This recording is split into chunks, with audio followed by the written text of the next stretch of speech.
Hi everybody. Today we're talking about an interesting topic. Is being a caregiver schooling or education for understanding what it's like to eventually need care? This is really something to think about, and it's something that caregivers have asked me about. So a lot of caregivers, when you become a caregiver, first of all, you don't know that you're a caregiver, right? So you're helping mom or dad or grandpa out, and you're just doing simple things like, maybe you pick up a prescription or you go for groceries and, do things like that.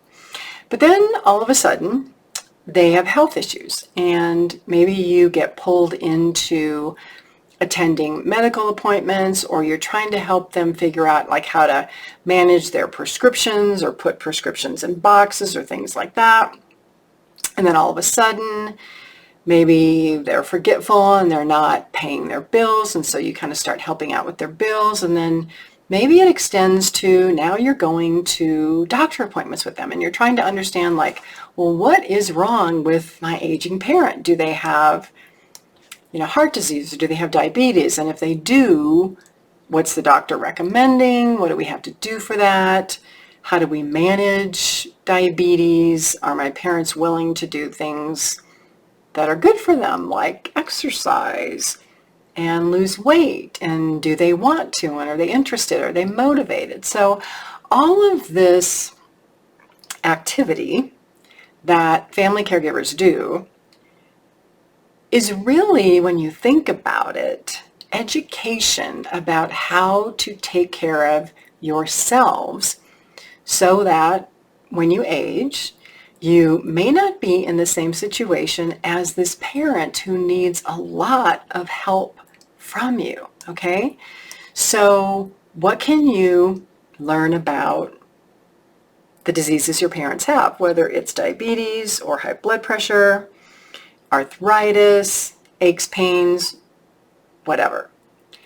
And does this run in your family? Is it possibly hereditary? Now, I will tell you that that's only part of the story. Our habits, our activities, whether we exercise or not, that is a huge component of our health.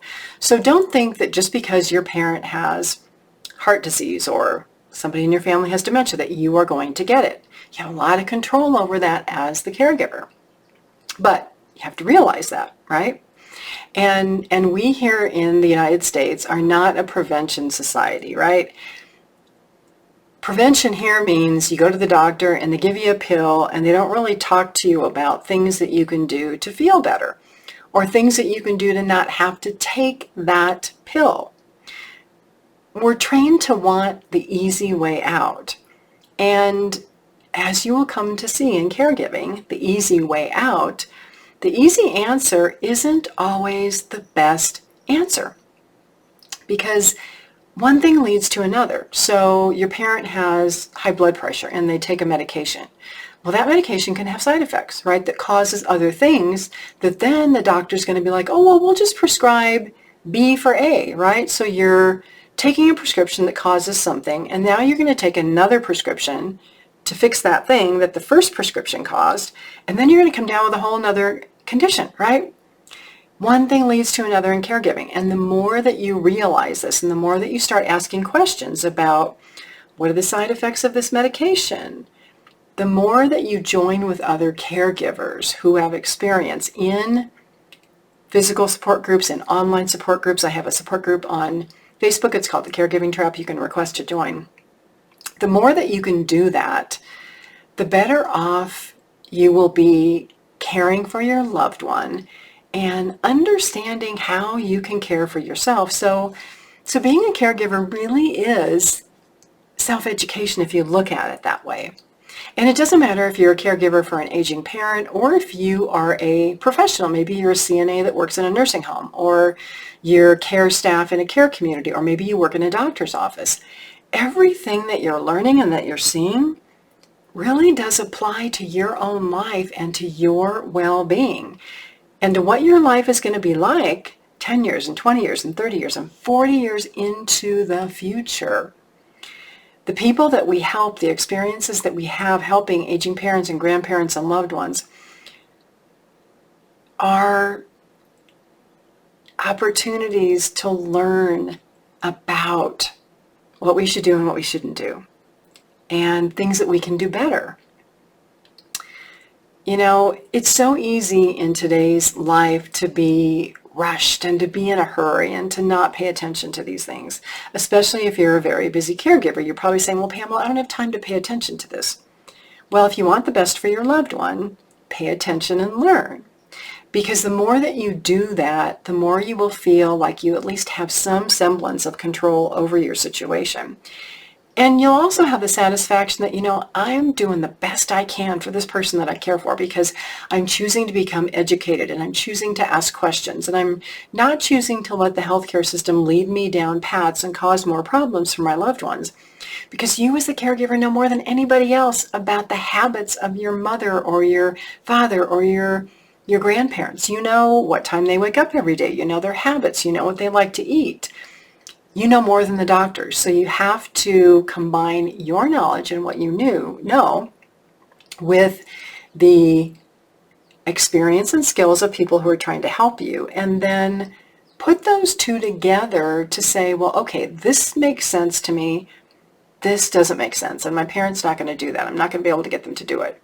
Or, you know, last time you prescribed that medication, we had a problem. What are you prescribing now, and what are the side effects so that we don't have the same problem? So as caregivers, you have an amazing opportunity to care for your loved ones, to become more educated, and to benefit your life and your well-being when you're older. And if you have children, you can also benefit them because you may be in a position not to need all the care that your parent does. You may not have to push caregiving responsibilities down to them. You may actually be able to teach your children all of the things that you've learned about health and caregiving because you are modeling those behaviors. So yes, caregiving is education. Caregiving is schooling, but only if we look at it that way. I'm Pamela D. Wilson. Please, again, press the share button, like these videos, share them with other people you know who are looking for help, hope, and support. Go to my website, PamelaDWilson.com. Plenty of help there.